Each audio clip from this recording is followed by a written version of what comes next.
我只是照了照镜子，竟喷出了一大滩鼻血，摸了摸自己的胸，竟直接晕死了过去。只因身为纯爷们的我变成了女孩子，还觉醒了女神养成系统。前脚刚跟校花女友分手，后脚就变成了女人，还是自己最喜欢的长腿御姐。前女友做梦都没有想到，自己校花的位置被前男友给取代了。这天我刚跟校花女友分手，晚上和室友去酒吧一醉解千愁。晚上10点，我被4个室友搀扶着走进了寝室。这一晚我睡得很死，还做了一个梦，梦中我身处一个白色空间，眼前出现了一个绝美的少女，少女嘴角上扬，红唇微起，微微一笑。你觉得我好看吗？我下意识地说道。好看，特别好看。如果你是女孩子，你愿意变成像我这样吗？愿意，当然愿意。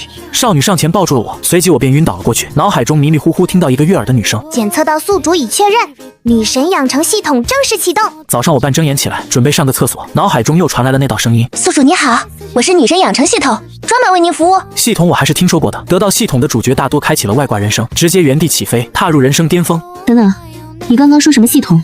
女神？什么鬼？我可是个纯爷们，你是不是搞错了？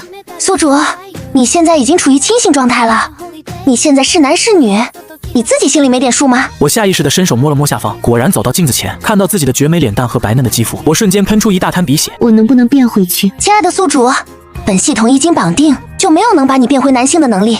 不过，如果宿主可以按时完成一些小任务，暂时不被熟人发现你的小秘密，还是完全可以的。友情提醒宿主，你还有半个小时的时间去消化，半小时后将会发布第一个小任务。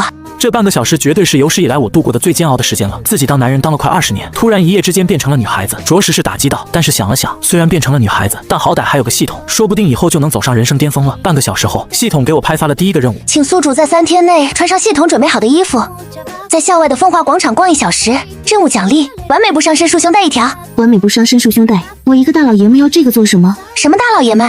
宿主请注意你的言辞，你可是女孩子，这东西可是很有用的。系统说完便没了声音，任凭我一人在床上自乱。我看了看系统发的衣服，白色修身衬衫，粉色不过膝百褶裙和一条安全裤，我害羞的满脸通红。系统也说了，完成任务后所得的物品自己享有支配权，可以自由处置。但是真要是听系统的穿上超短裙去风华广场，那岂不是大型社死现场？要知道这一片可是全市有名的大学区，风华广场周边就有5个大学，平日里的人流量特别大，而且万一要是被熟人看到了，自己直接没脸见人了，到时候就会传我是个女装大佬，那绝对会尴尬到想立马逃去火星。中午的时候去学校食堂吃饭，我正在排队，突然感觉自己的肩膀被人轻轻拍了一下，我疑惑地回过头，一个嘴角带着微笑，勉强算是帅气的男子正看着我。这名男子我还是认识的，名叫杜金浩，是个富二代，平日里在学校没少勾搭女生，妥妥的渣男一个。你是学妹吗？我好像在大4年级都没看到过。我是大2的。那还真是学妹了。我叫杜金浩，或许你没听说过我，我是杜氏集团董事长的小儿子，想跟学妹你交个朋友怎么样？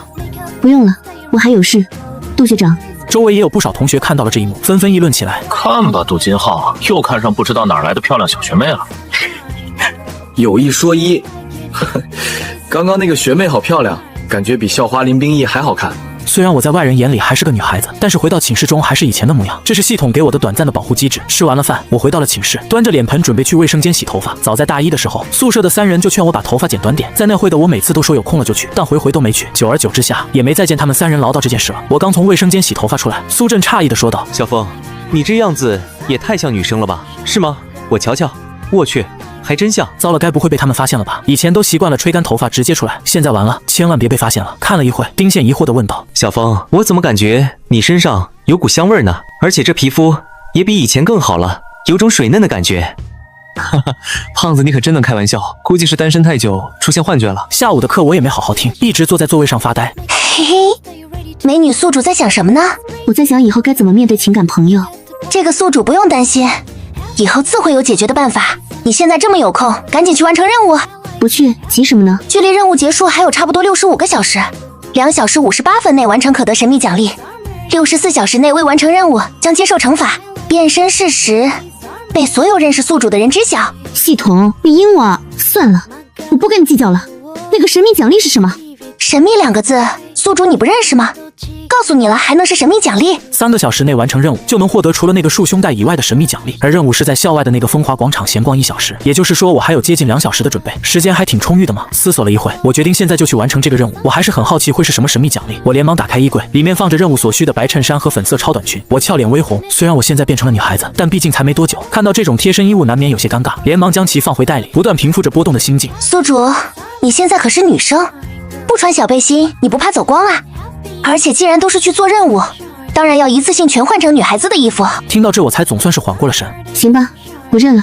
走了。我提着袋子蹑手蹑脚地离开了寝室，很快又出了校门，没几分钟后便来到了风华广场。现在正好是个大学校的下课点，很多下了课后面没课的学生们都结伴来这里玩，人还是比较多的。我趁人不注意，怀着忐忑的心情走进了女公共厕所，锁好门，我深呼吸一口气，脸颊以肉眼可见的速度在变红，然后换上系统给我准备的衣服，打开门走到洗手台，望着镜子里的自己，我看呆了。镜中的人有着一张倾国倾城的绝美脸颊，柳叶眉下一双水眸出剑，仿佛能在无形间撩人心魄，看久了又给人一种想要呵护她的感觉。幼唇又玉，红唇微张，琼鼻挺翘，超短裙露出的一双玉腿白皙修长。总而言之，此时的我美得不可方物。怎么样，宿主是不是被美得差点心肌梗塞？我穿上女装有这么好看吗？怀着激动与忐忑的心情，我走出了卫生间，来往往路过的众多年轻身影，突然看到一个绝世美女出现在这，顿时就沸腾了。我去，哪来的这么漂亮的妹子？这脸、这腰、这腿，绝了呀！我在这里待了3年，从来没听说过附近大学有这么惊艳的女生。电大校花林冰逸也不过如此吧？无视周围一个个炽热的视线，我径直往风华广场中心的售货大楼走去。一路走来，回头率近乎100%，高的离谱。进了电梯，我果断按下了4楼的按钮。这里的4楼卖的都是各类服装、化妆品之类的。之所以去这，我也是有点小心思的。反正系统免费给钱，那就利用这1个小时多买点化妆品什么的，然后挂网上卖掉，这样也能赚不少。我来到了一家名为先进的化妆品店。以前跟前女友交往的时候，倒是听她提起过，算是风华广场这片区域里口碑最好的化妆品店了。走进这家店，一名身穿职业黑丝套裙的营业员小姐姐走过来，微笑道：“您好，有什么需要帮忙的吗？”我眼神扫视了一圈，无奈地说道：“我想买点化妆品，有什么好的推荐吗？”那美女，你平时用什么化妆品多一点呢？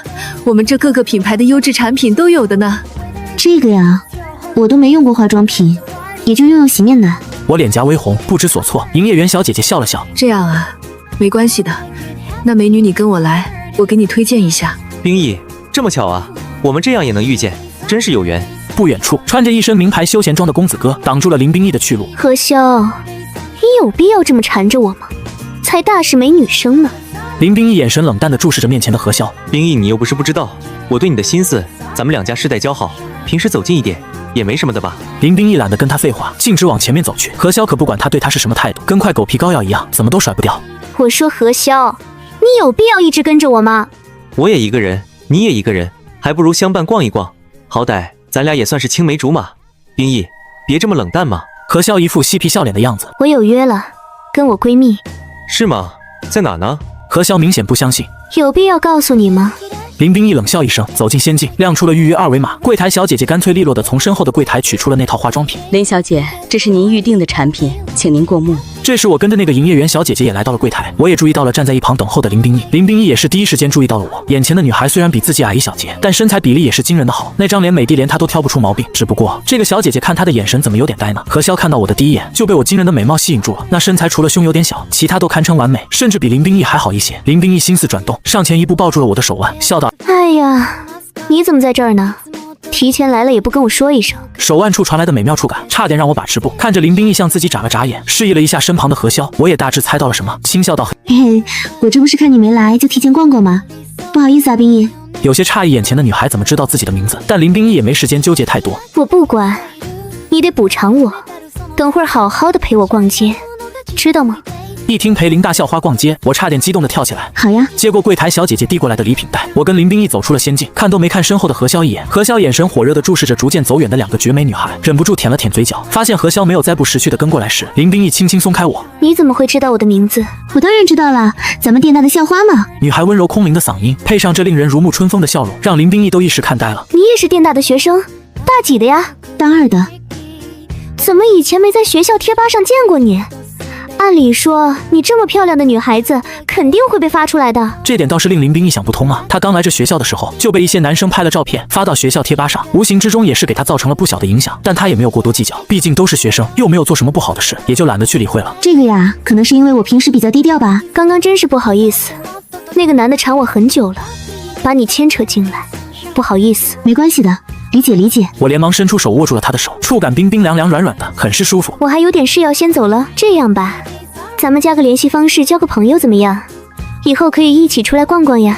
好啊。被林冰逸看得有些不好意思，我脸更红了，这让林冰逸更加坚定了好好认识这个容易害羞的漂亮妹妹。半小时后，我便回到了寝室，刚回来的匆忙都没看手机，此时打开来看，这才发现林冰逸给我发来了一条语音，想都没想直接点开了语音。潇潇，你什么时候有空了？不得不说，林冰逸这声音是真的甜。听贴吧的人说她的声音可御可甜，现在我算是领教到了。明后天的周末都有空的，怎么了吗？很快，林冰逸就又发来了一条语音，还附带了一个可爱的期待表情包。那明天上午11点，来风华广场西北边的中餐厅，我请你吃饭怎么样？怎么要请我吃饭？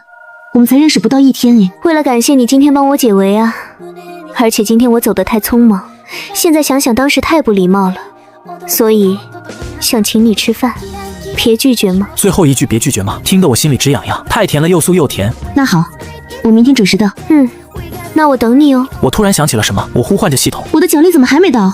现在都没来。你又没找我要，我当然就拖到现在了。恭喜宿主，获得不伤身束胸带1条，以及神秘礼盒1个。束胸带在哪？我看了看手中空空如也，在你衣柜角落。好吧，那我要开礼盒。我对这神秘奖励可是心心念念很久了，就是不知道能开出什么好东西来。好，现在开启。恭喜宿主，获得终极乐器精通能力。终极乐器精通，我看着面板上显示出来的字，若有所思。系统，既然是终极，那有没有更高等级啊？有的，高级与特级，这需要宿主以后慢慢完成任务才会得到。好吧，不过也还行，不亏不亏。第二天10点半，我收拾好东西之后就出了门，很快我便来到了跟林冰逸约好的地点。我一眼就看到了等在门口的林冰逸，没办法，人家太亮眼了。此时林冰逸高冷的绝美脸颊，时不时四处张望着。当看到我的身影时，脸上露出了一抹笑意，挥了挥手。我快步走到他的面前，不好意思地说道：“等久了吧？不好意思啊，冰逸，我迟到了。”林冰逸摆了摆手，拉住我的玉手：“这有什么？本来就是我请你啊，你是客人，我等你怎么了吗？”那怎么行？我迟到也有我的错。看着眼前的漂亮妹妹这么容易就害羞，林冰逸忍不住起了调戏的心思，凑近一步，跟我的脸就差几公分。潇潇，你怎么这么容易脸红呀？校花的近距离接触，尤其是她的呼吸拍打在脸上，我内心直呼受不了，脸颊也越来越红，紧张极了。我没有，你别乱说。这样的潇潇好可爱啊！林冰逸简直是激动坏了，这么单纯可爱的神仙妹妹，怎么就让她遇到了呢？这不得好好的珍惜一下。可爱？我愣住了，从小到大可没有女孩子说我可爱，现在被林冰逸夸我可爱，一时之间都有些无所适从。对啊，潇潇，我现在特别想跟你做朋友，做闺蜜呢。林冰逸拉住我的手，眼神放光的看着我，我微笑道：“好啊，我也愿意跟冰逸姐姐做好朋友。”我内心复杂极了，要是自己还是个男儿身就好了，这不得直接走上人生巅峰。可惜现在是个女儿身，只能跟林冰逸做闺蜜。不过闺蜜也不错，起码可以经常出来玩。好了，不说了，我们快去吃饭吧。今天我请你，可要敞开了吃哦。好呀，那我可不客气了，我可是很能吃的。来嘛，吃多少算多少，我也很能吃的，咱们比比。哈哈哈，比就比。来，潇潇多吃点肉，你看看你这么瘦，我都快吃不下了。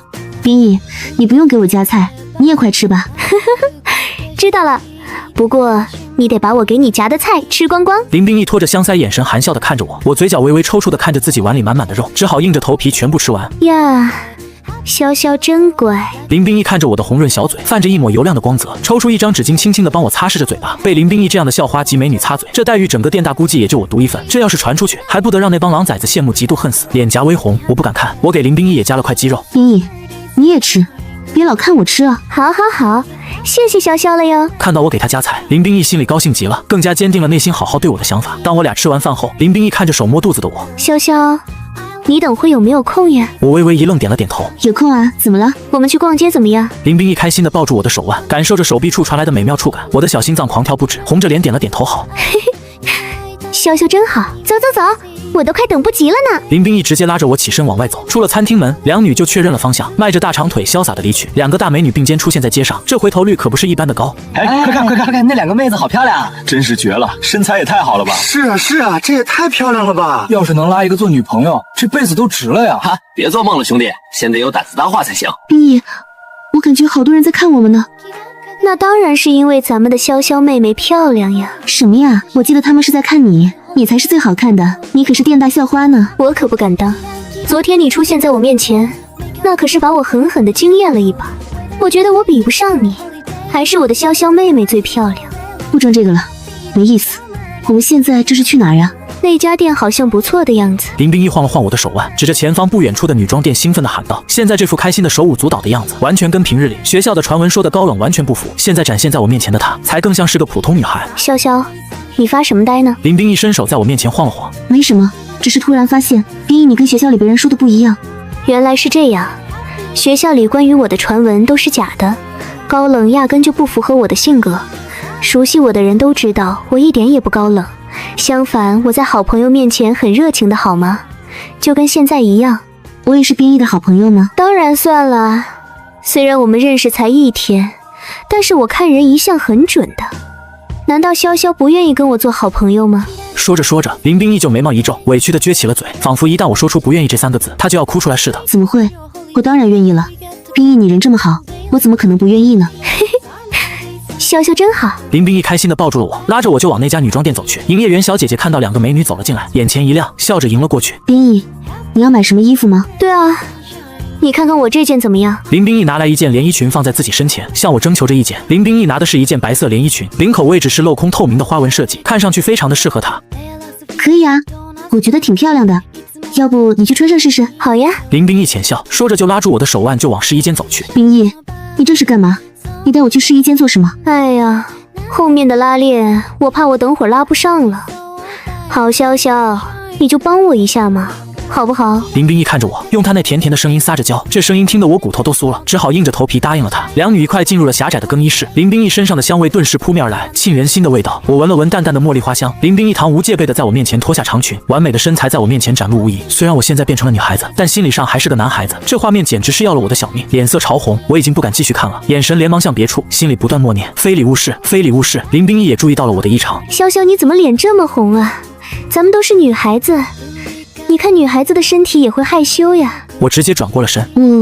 我就是这样，你快点穿衣服吧。噗嗤，这憨憨的样子直接逗笑了林冰依，打消了逗我的心思。林冰依直接拿起放在一旁的连衣裙穿了起来。一阵窸窸窣窣的声音过后，林冰依无奈地说道：潇潇，你转过来帮我拉个拉链。我闭着眼转了过来。哪呢？在哪呢？你这个笨蛋，把眼睛睁开。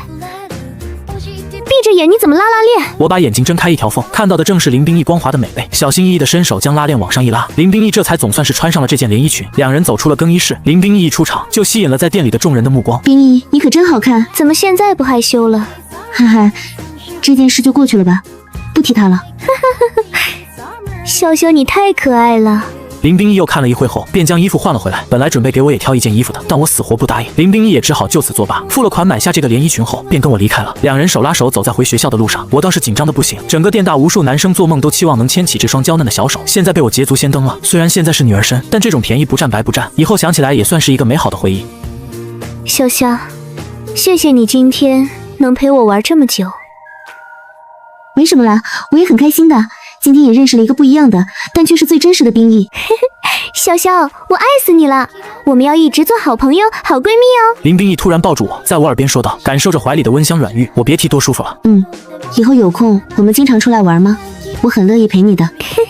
潇潇真好，太爱你了。恋恋不舍的与林冰依分别后，我没有在外面过多停留，径直回到了寝室。走到宿舍，我就躺在床上玩手机，突然手机上跳出了一则软件通知，我点开一看，原来是自己挂在2手网站上的那些化妆品有人下单了。看了看对方的收货地址，我沉思片刻，果断选择了开始寄件，通知了最近的邮件公司，跟快递员通了电话后，我起身下床，拿出那袋化妆品就离开了寝室，来到学校门口，快递员已经在此等候多时了。美女，是你寄快递？刚刚打电话的不是个男生吗？是我，这是我要寄的东西。你看看运费要多少？我无奈的继续压低声音，跟快递小哥沟通着，26块你扫码就行。好的，解决了化妆品的问题，还成功以3500块钱卖了出去。这些钱加上爸妈给的生活费，够我无忧无虑过2个月。我别提有多高兴了。回到寝室，悠哉悠哉的躺到了床上，正无聊刷着视频的我，突然听到了熟悉的系统声：滴滴滴，宿主在吗？第2个任务来了哟，宿主再不说话，我就直接判定你任务失败，接受这个任务的惩罚了。这个任务是什么惩罚？立马被你的3个室友知道你现在是女孩子。算你狠，说吧，什么任务？早这样不就好了吗？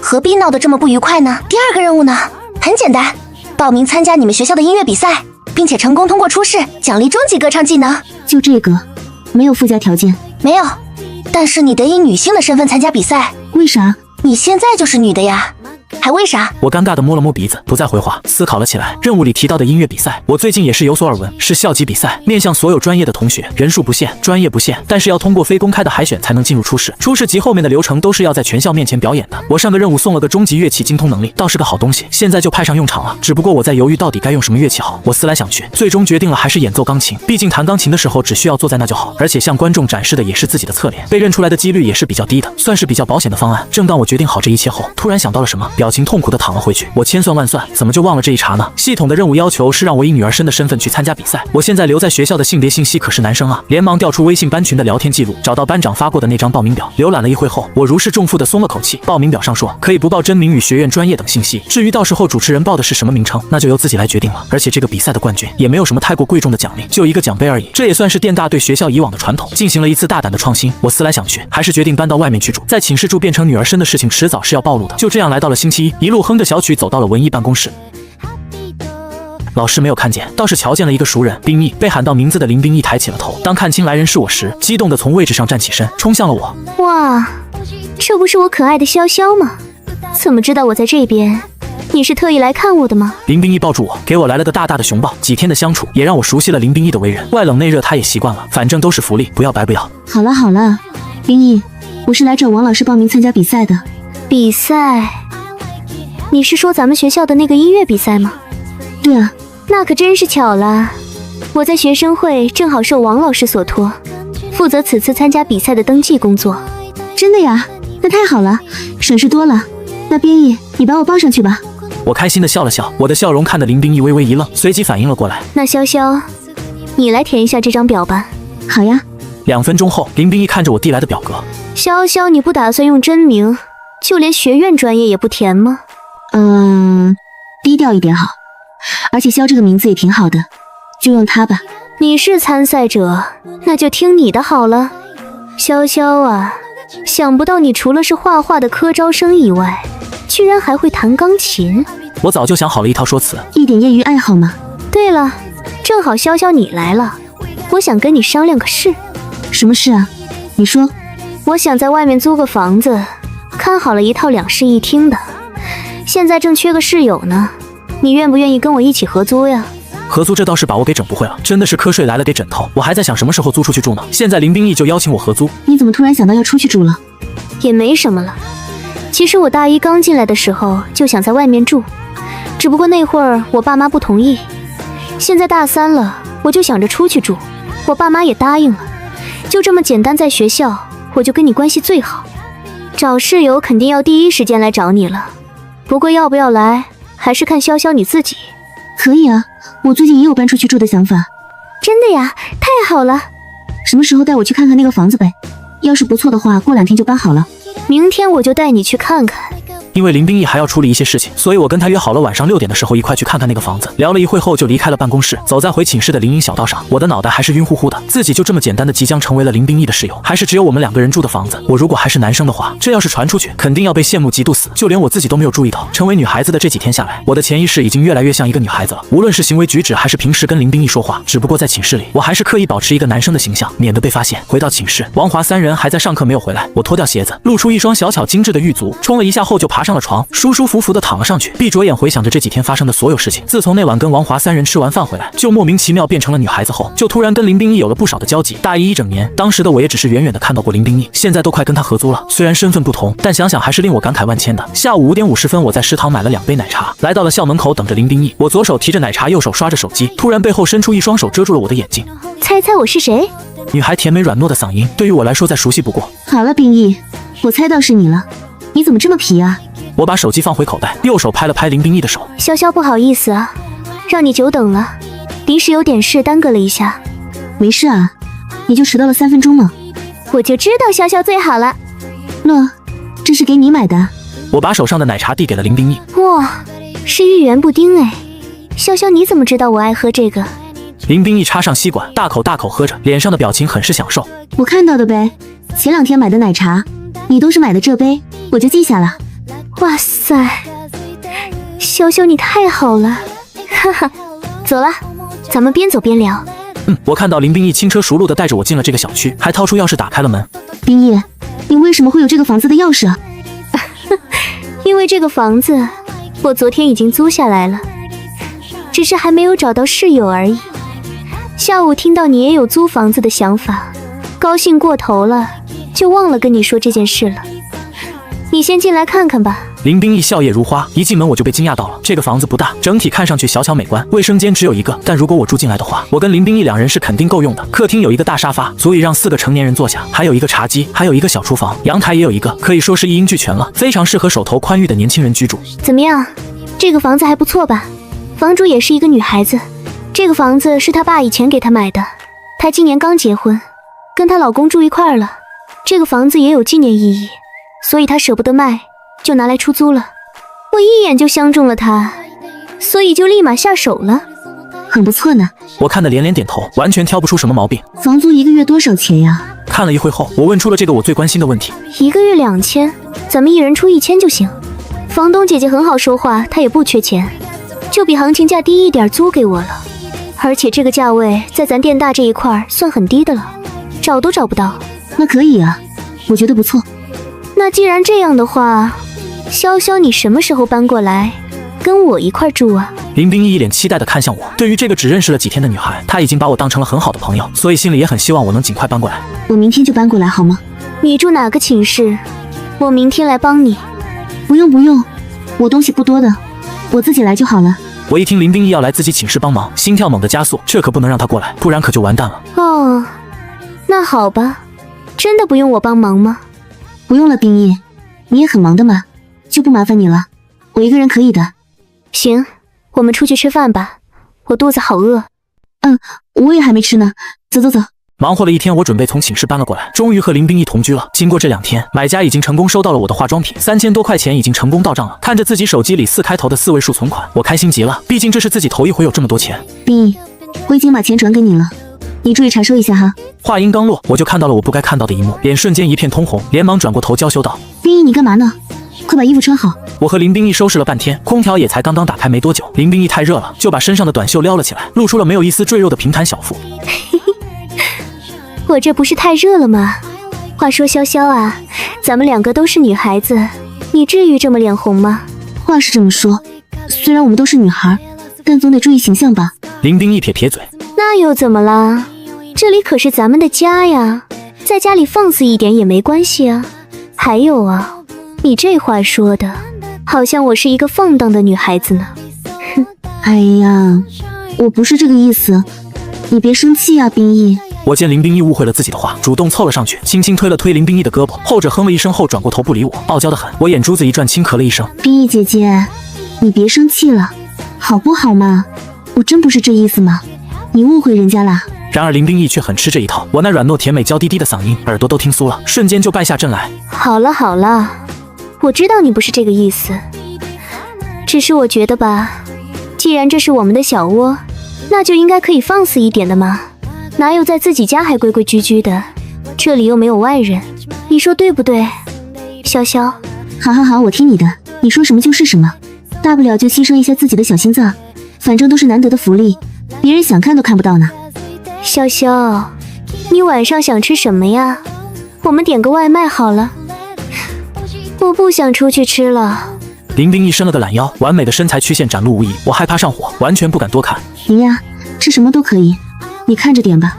我不行了不行了，太撑了，吃得好饱啊。林冰逸背靠椅子，摸着自己的小肚子，一脸满足。我看着桌上还剩下的一个汉堡，一个鸡肉卷。冰逸，你点的也太多了吧，我们2个哪吃得完呀？这可不能怪我呀，我哪知道这家店分量这么多。那这些怎么办呀？潇潇，我实在是吃不下了，留着晚上当夜宵吧，下次少点一点。潇潇，你先洗澡还是我先洗啊？林冰逸拿着换洗的衣物从自己的房间里走了出来。你先去吧，我不急的。林冰逸进去没一会儿，洗手间就传来了一阵哗啦啦的水声。起初我倒觉得没什么，可转念一想，现在可跟以前不一样了。以前卫生间的水声那都是王华他们在洗澡弄出来的，现在可是林冰逸这么一个大美人在里面洗澡。我不敢想象那个画面，但肯定的是那一幕一定极其的诱人。水声一直未曾间断，我完全没有玩手机的想法了，太煎熬了，我受不了哇！终于漫长的度过了半个小时，卫生间的门总算是传来了动静。林冰逸穿着与她的御姐形象完全不搭边的卡通可爱皮卡丘睡衣走了出来，我一时看的都愣住了。林冰逸擦了擦湿漉漉的头发，看着我娇笑道：怎么啦，潇潇？我脸上有什么东西吗？没有，我只是觉得冰逸你这套睡衣跟你的形象不太符合。那你觉得我平时的形象是什么样的呀？以前不认识你的时候，那肯定是高冷御姐呀。我闻着面前的女孩身上散发出来的清香，腼腆一笑。其实我可御可甜，你说是吧？潇潇，潇潇，你能不能帮我吹一吹头发呀？林冰逸睁着一双水汪汪的大眼睛看着我，当然可以了。我怎么可能会拒绝漂亮女孩子的请求？尤其是这个女孩子还是跟我合租一间房的校花。站起身，我熟练地插上吹风机，左手扶起林冰逸乌黑亮丽的秀发，右手开启吹风机，呜呜地吹着。林冰逸则是一脸享受地闭着眼，不知道为什么跟我待在一起，她就有种安心的感觉。在我的身上，她居然感受到了安全感，很奇怪，但也很开心。吹了一会后，我关上了吹风机，正准备离开时，坐在我面前的林冰逸突然伸手抱住了我的腰。林冰逸把脸贴在我的肚子上，轻笑道：“潇潇，让我抱一会儿好不好？”我俏脸微红，也没有拒绝，轻轻地嗯了一声。温馨的小屋一瞬间就安静了下来，只听得到两个女孩轻轻浅浅的呼吸声。就这么约莫2分钟后，林冰逸恋恋不舍地松开了我，揉了揉有些发红的眼，笑道：“潇潇，不好意思啊，又是让你帮我吹头发，又是突然抱你，感觉我好矫情啊。”我把吹风机放在一旁的小桌子上，坐在林冰逸身边，一脸关切地问道：“你怎么了，冰逸？你是不是想到什么伤心的事情了？”林冰逸吸了一下鼻子，我很明显地感觉到林冰逸的状态有些不太对劲。潇潇，我把你当好朋友，我也不想瞒你什么。我刚刚确实是想到了一些不愉快的事。林冰逸强行挤出一个笑脸，只不过我是越看越心疼。在林冰逸有些诧异的注视下，我伸手揽过了林冰逸的肩膀，让她的小脑袋靠在自己的胸口上。没事的，冰逸，你拿我当好朋友，我也是把你当成很好的朋友。有些事你可以跟我说说的，虽然我不一定能帮上什么忙，但是至少可以听你倾诉，当一个听众。林冰逸抱紧了我，好一会后轻声笑道：“谢谢你，潇潇，只是现在这些事没法告诉你。我刚刚也是突然触景生情，没事的，我现在已经好了。”嘿嘿，那好，你没事就行。那我先去洗澡啦。去吧，潇潇。林冰逸闻言放开了我，呆呆地坐在沙发上看着我。潇潇，你明天上午有课吗？没有啊，怎么了？那你等会儿陪我看个电影好不好呀？可以啊，冰逸，为什么那么多电影你不看，你非要看恐怖片？我这不是突然心血来潮吗？我没人陪也不敢看，但现在有你陪着，我就突然想看了吗？林冰逸嘿嘿一笑，说实话，我也害怕看恐怖片。虽然我明知道恐怖电影都是演出来的，但就是害怕，就是不敢看。有你在，我不怕。那行，我今天舍命陪美女，就跟你看看这个恐怖电影吧。谢谢你，潇潇。没一会，随着电影的开始，屋里顿时响起了两个女孩此起彼伏的尖叫声。冰逸，我好怕，我们不看了好不好？好，我们不看了。林冰逸老早就后悔了，现在一听我的提议，连忙关掉了平板。太吓人了，受不了！林冰逸心有余悸地拍了拍胸口，大口喘着气。就这样，两女又缓了5分钟，还特意看了看搞笑视频来转移注意力。好了，去睡觉吧，时间不早了。好，睡觉，我们明天见哟。房间中，我惬意地伸了个懒腰，睡眼惺忪地揉了揉眼睛，打着哈欠。出来住果然还是好处多多嘛，起码不用再跟前几天一样压低声音去说话，洗澡啊、吃饭啊什么的都可以跟一个正常的女孩子一样了呢，不用受拘束真好。坐起身，我晃了晃脑袋，因一晚上的睡姿，凌乱的头发也随处摆动着，稍微捋了捋，我便下床出了房间。刚一出门，鼻尖就闻到了一阵诱人的食物香味。我走到客厅，正好看到林冰逸端着餐盘走了过来，后者瞧见我刚刚睡醒的窘迫模样，忍不住笑道：“潇潇，你可真能睡，这都8点半了你才醒，快去洗脸刷牙来吃饭了。”好，我尴尬地笑了笑，连忙走向卫生间。5分钟后，我看着茶几上摆放的食物，惊叹道：“哇，冰逸，这些都是你做的？”“对呀，我7点多就起来了呢。怎么样，我是不是很厉害？”林冰逸开心地笑了笑，眉眼弯弯，笑起来的样子特别迷人。太厉害了，而且闻着也好香啊。你别光说不动快呀，快吃，不然都凉了。